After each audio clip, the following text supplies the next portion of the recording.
Chapter 37. And King Zedekiah the son of Josiah reigned instead of Coniah the son of Jehoiakim, whom Nebuchadrezzar king of Babylon made king in the land of Judah. But neither he nor his servants, nor the people of the land, did hearken unto the words of the Lord which he spake by the prophet Jeremiah. And Zedekiah the king sent Jehukal the son of Shelemiah, and Zephaniah the son of Maaseiah the priest, to the prophet Jeremiah, saying, Pray now unto the Lord our God for us. Now Jeremiah came in and went out among the people, for they had not put him into prison. Then Pharaoh's army was come forth out of Egypt, and when the Chaldeans that besieged Jerusalem heard tidings of them, they departed from Jerusalem. Then came the word of the Lord unto the prophet Jeremiah, saying, Thus saith the Lord, the God of Israel, Thus shall ye say to the king of Judah, that sent you unto me to inquire of me, Behold, Pharaoh's army, which is come forth to help you, shall return to Egypt into their own land, and the Chaldeans shall come again and fight against this city, and take it, and burn it with fire. Thus saith the Lord, Deceive not yourselves, saying, The Chaldeans shall surely depart from us. For they shall not depart.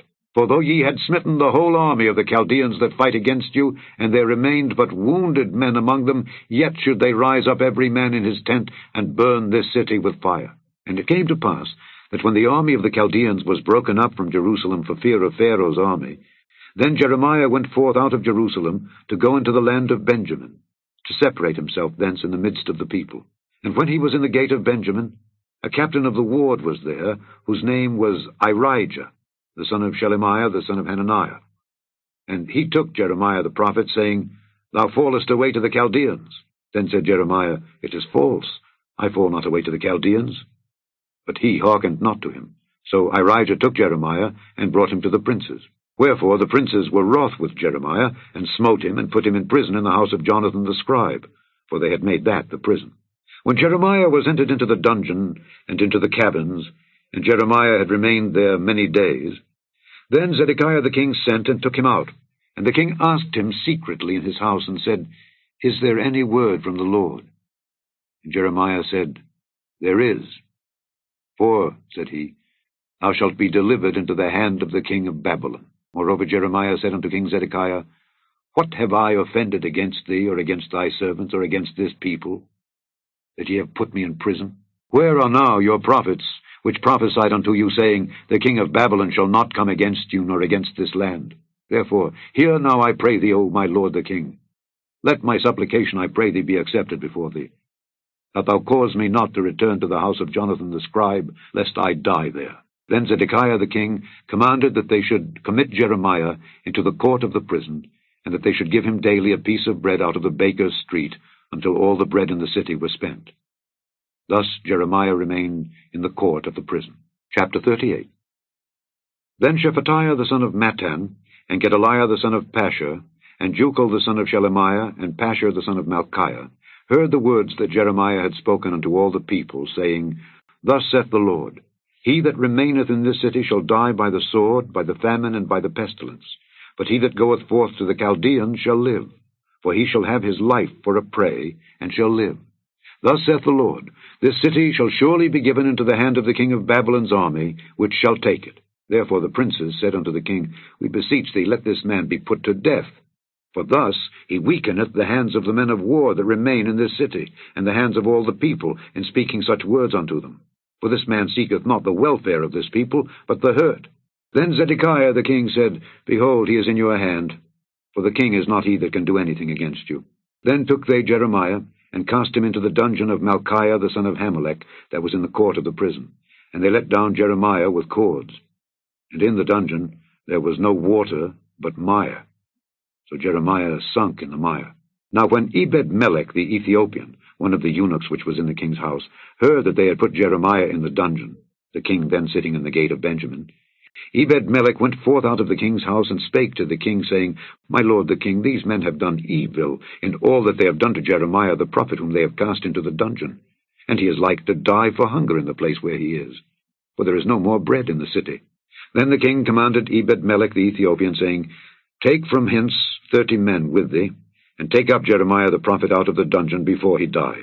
So Ebed-melech took the men with him, and went into the house of the king under the treasury, and took thence old cast clouts and old rotten rags, and let them down by cords into the dungeon to Jeremiah. And Ebed-melech the Ethiopian said unto Jeremiah, Put now these old cast clouts and rotten rags under thine armholes, under the cords. And Jeremiah did so. So they drew up Jeremiah with cords, and took him up out of the dungeon, and Jeremiah remained in the court of the prison. Then Zedekiah the king sent, and took Jeremiah the prophet unto him, into the third entry that is in the house of the Lord. And the king said unto Jeremiah, I will ask thee a thing. Hide nothing from me. Then Jeremiah said unto Zedekiah, If I declare it unto thee, wilt thou not surely put me to death? And if I give thee counsel, wilt thou not hearken unto me?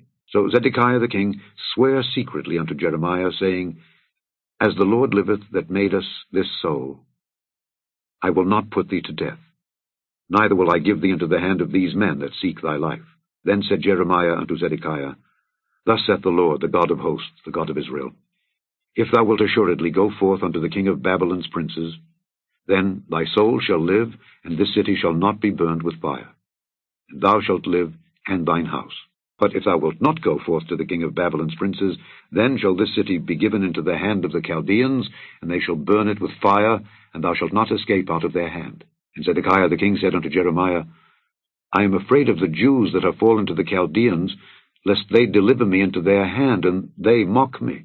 But Jeremiah said, They shall not deliver thee. Obey, I beseech thee, the voice of the Lord which I speak unto thee. So it shall be well unto thee, and thy soul shall live. But if thou refuse to go forth, this is the word that the Lord hath showed me. And behold, all the women that are left in the king of Judah's house shall be brought forth to the king of Babylon's princes, and these women shall say, Thy friends have set thee on, and have prevailed against thee. Thy feet are sunk in the mire, and they are turned away back. So they shall bring out all thy wives and thy children to the Chaldeans. And thou shalt not escape out of their hand, but shalt be taken by the hand of the king of Babylon, and thou shalt cause this city to be burned with fire. Then said Zedekiah unto Jeremiah, Let no man know of these words, and thou shalt not die. But if the princes hear that I have talked with thee, and they come unto thee, and say unto thee, Declare unto us now what thou hast said unto the king, hide it not from us, and we will not put thee to death, also what the king said unto thee, then thou shalt say unto them, I presented my supplication before the king, that he would not cause me to return to Jonathan's house to die there. Then came all the princes unto Jeremiah, and asked him, and he told them, according to all these words that the king had commanded. So they left off speaking with him, for the matter was not perceived. So Jeremiah abode in the court of the prison until the day that Jerusalem was taken. And he was there when Jerusalem was taken. Chapter 10. Now I, Paul, myself, beseech you by the meekness and gentleness of Christ, who in presence am base among you, but being absent am bold toward you. But I beseech you that I may not be bold when I am present, with that confidence wherewith I think to be bold, against some which think of us as if we walked according to the flesh. For though we walk in the flesh, we do not war after the flesh. For the weapons of our warfare are not carnal, but mighty through God to the pulling down of strongholds, casting down imaginations, and every high thing that exalteth itself against the knowledge of God, and bringing into captivity every thought to the obedience of Christ, and having in a readiness to revenge all disobedience when your obedience is fulfilled. Do ye look on things after the outward appearance? If any man trust to himself that he is Christ's, let him of himself think this again, that as he is Christ's, even so are we Christ's. For though I should boast somewhat more of our authority, which the Lord hath given us for edification, and not for your destruction, I should not be ashamed, that I may not seem as if I would terrify you by letters. For his letters, say they, are weighty and powerful, but his bodily presence is weak, and his speech contemptible. Let such an one think this, that such as we are in word by letters when we are absent, such will we be also in deed when we are present. For we dare not make ourselves of the number, or compare ourselves with some that commend themselves, but they, measuring themselves by themselves, and comparing themselves among themselves, are not wise. But we will not boast of things without our measure, but according to the measure of the rule which God hath distributed to us, a measure to reach even unto you. For we stretch not ourselves beyond our measure, as though we reached not unto you. For we are come as far as to you also in preaching the gospel of Christ, not boasting of things without our measure, that is, of other men's labors, but having hope, when your faith is increased, that we shall be enlarged by you according to our rule abundantly. to preach the gospel in the regions beyond you, and not to boast in another man's line of things made ready to our hand. But he that glorieth, let him glory in the Lord. For not he that commendeth himself is approved, but whom the Lord commendeth. Chapter 11. Would to God ye could bear with me a little in my folly, and indeed bear with me, for I am jealous over you with godly jealousy. For I have espoused you to one husband, that I may present you as a chaste virgin to Christ. But I fear lest by any means, as the serpent beguiled Eve through his subtlety, so your minds should be corrupted from the simplicity that is in Christ. For if he that cometh preacheth another Jesus, whom we have not preached, or if ye receive another Spirit which ye have not received, or another gospel which ye have not accepted, ye might well bear with him. For I suppose I was not a whit behind the very chiefest apostles. But though I be rude in speech, yet not in knowledge, but we have been throughly made manifest among you in all things. Have I committed an offense in abasing myself, that ye might be exalted, because I have preached to you the gospel of God freely? I robbed other churches, taking wages of them to do you service. And when I was present with you and wanted, I was chargeable to no man. For that which was lacking to me, the brethren which came from Macedonia supplied. And in all things I have kept myself from being burdensome unto you, and so will I keep myself. As the truth of Christ is in me, no man shall stop me of this boasting in the regions of Achaia. Wherefore? Because I love you not? God knoweth. But what I do, that I will do, that I may cut off occasion from them which desire occasion, that wherein they glory, they may be found even as we. For such are false apostles, deceitful workers, transforming themselves into the apostles of Christ. And no marvel, for Satan himself is transformed into an angel of light. Therefore it is no great thing if his ministers also be transformed as the ministers of righteousness, whose end shall be according to their works. I say again, let no man think me a fool. If otherwise, yet as a fool receive me, that I may boast myself a little. That which I speak it not after the Lord, but as it were foolishly, in this confidence of boasting. Seeing that many glory after the flesh, I will glory also. For ye suffer fools gladly, seeing ye yourselves are wise. For ye suffer, if a man bring you into bondage, if a man devour you, if a man take of you, if a man exalt himself, if a man smite you on the face. I speak as concerning reproach, as though we had been weak.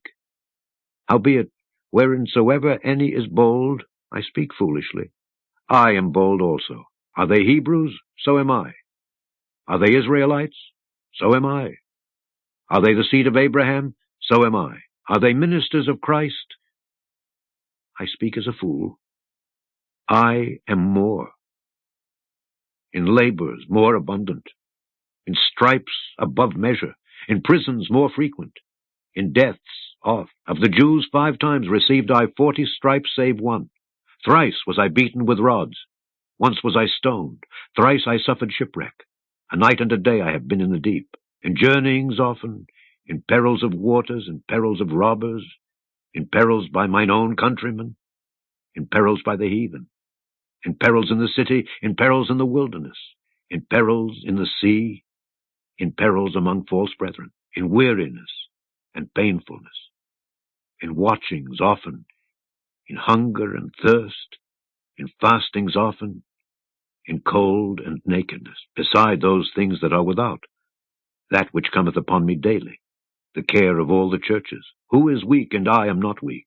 Who is offended, and I burn not? If I must needs glory, I will glory of the things which concern mine infirmities. The God and Father of our Lord Jesus Christ, which is blessed for evermore, knoweth that I lie not. In Damascus, the governor, under Aretas the king, kept the city of the Damascenes with a garrison desirous to apprehend me. And through a window in a basket was I let down by the wall, and escaped his hands. Chapter 21. The king's heart is in the hand of the Lord, as the rivers of water. He turneth it whithersoever he will.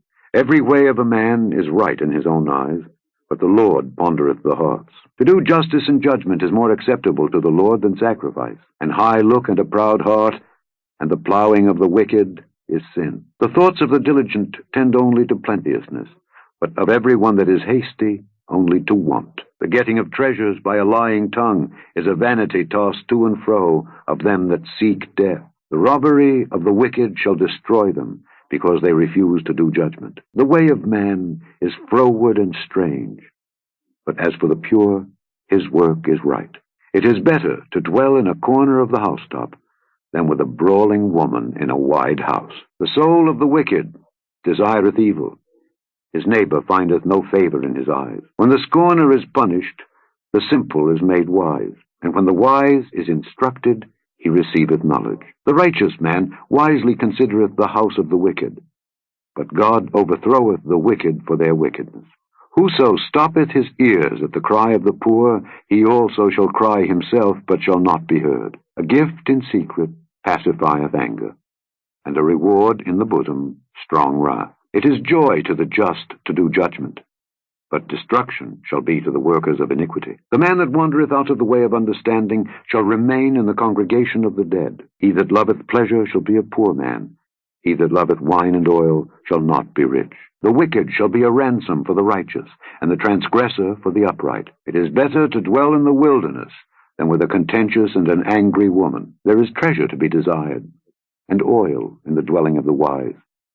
But a foolish man spendeth it up. He that followeth after righteousness and mercy findeth life, righteousness, and honor. A wise man scaleth the city of the mighty, and casteth down the strength of the confidence thereof. Whoso keepeth his mouth and his tongue keepeth his soul from troubles. Proud and haughty scorner is his name, who dealeth in proud wrath. The desire of the slothful killeth him, for his hands refuse to labor. He coveteth greedily all the day long, but the righteous giveth and spareth not. The sacrifice of the wicked is abomination.